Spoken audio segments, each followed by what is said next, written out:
Hello friends, welcome to খেল দুনিয়া। আগামীকাল মোহামেডান এসসির বিরুদ্ধে গুরুত্বপূর্ণ ম্যাচে মাঠে নামছে মোহনবাগান।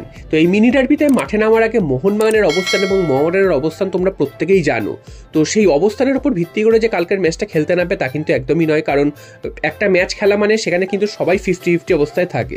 তো সেই ম্যাচে নামার আগে মোহনবাগানে কিন্তু চোটাঘাতের সমস্যা আবার প্রবল হয়ে দেখা দিয়েছে। তো ডিফেন্সের অন্যতম ভরসা অ্যালবার্টো রড্রিগেজ, তিনি আগামীকালের ম্যাচে সম্ভবত খেলবেন না। তার একটা হালকা চোট লেগেছে এবং দলের কোচ হোসে মলিনা তিনিও কিন্তু চাইছেন না যে কালকের ম্যাচটা তিনি খেলুক, কারণ এরপরে কিন্তু আরো গুরুত্বপূর্ণ বেশ কিছু ম্যাচ রয়েছে। তো কালকের ম্যাচে তাকে সম্ভবত বিশ্রাম দেওয়া হবে, তেমনটাই কিন্তু জানা যাচ্ছে। যদিও শেষ পর্যন্ত তিনি টিম লিস্ট যখন বানাবেন তখন তাকে রাখবেন কি রাখবেন না সেটা কিন্তু তার উপরই নির্ভর করছে।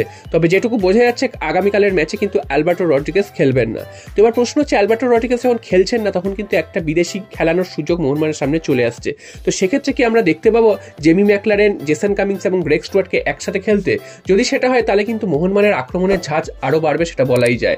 এবং মোহামেডান এসসির এই মুহূর্তে অবস্থা খুব একটা ভালো নয়, রিসেন্ট পারফরমেন্সও খুব একটা ভালো নয়। তারা কিন্তু সেই ব্যাঙ্গালোর এফসির বিরুদ্ধে একটা জয় পেয়েছিল ঠিকই, তবে তাদের কিন্তু প্রত্যেকটা ম্যাচ হয় হেরেছে নালে ড্র করেছে।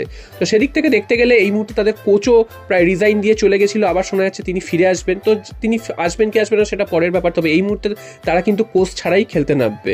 অর্থাৎ মেহরাজ উদ্দিন তিনি কিন্তু অন্তর্বর্তীকালীন কোচ, তিনি পার্মানেন্ট কোচ নয়। তো তার তত্ত্বাবধানে কিন্তু মোহামেডান খেলতে নামবে। তো এইরকম অবস্থায় দাঁড়িয়ে মোহামেডান যে কালকের ম্যাচ থেকে বিরাট কিছু ভালো করতে পারবে সেটা কিন্তু কেউই মনে করছে না। উল্টো দিকে মোহনবাগানের সামনে কিন্তু সুযোগ রয়েছে মোহামেডানকে হারিয়ে লিগ টেবিলে আরও নিজেদের স্থানটা শক্ত করে নেওয়ার।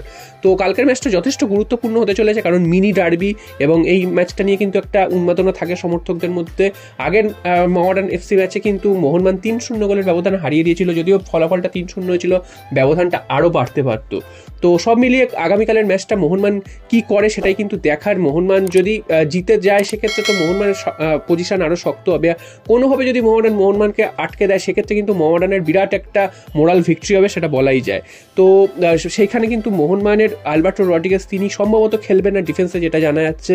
তো মোহনবাগান ডিফেন্স কালকে কিভাবে সাজায়, দীপেন্দুকে কি সেন্ট্রাল ব্যাক হিসেবে খেলাবে সেটাও কিন্তু দেখার বিষয়।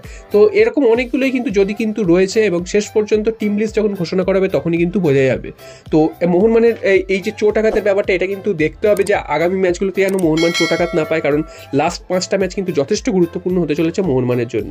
আর আরও একটা খবর দিয়ে রাখি, সালাউদ্দিন তিনি কিন্তু কলকাতা লিগে মোহনবাগানের জার্সি গায়ে খেলছিলেন।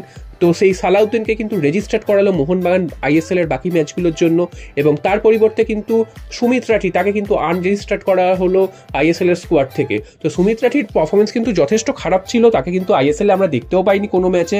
তো সেই প্লেয়ারটিকে এতদিন রেজিস্টার্ড করে রাখা ছিল, তো এই প্লেয়ারটিকে আনরেজিস্টার্ড করা হলো। এবং সালাউদ্দিন তিনি কিন্তু কলকাতা লিগের ম্যাচে যথেষ্ট ভালো পারফরমেন্স করেছিলেন। তো সেই প্লেয়ারটিকে এতদিন আনরেজিস্টার্ড করে রাখা ছিল, কেন জানি না। তো তাকে কিন্তু রেজিস্টার্ড করানো হলো। হয়তো আমরা এই প্লেয়ারটিকে হয়তো আগামী দিনে খেলতে দেখতেও পারি, হয়তো প্রথম থেকে হয়তো খেলবেন না, হয়তো কিছু কিছু সময় শেষের দিকে তিনি হয়তো সুযোগ পাবেন। তো এরকম প্লেয়ারদের এইভাবে তুলে আনা হবে এবং দেখা যাক যে এই প্লেয়ারগুলো নিজেদের মেলে ধরতে পারে কিনা।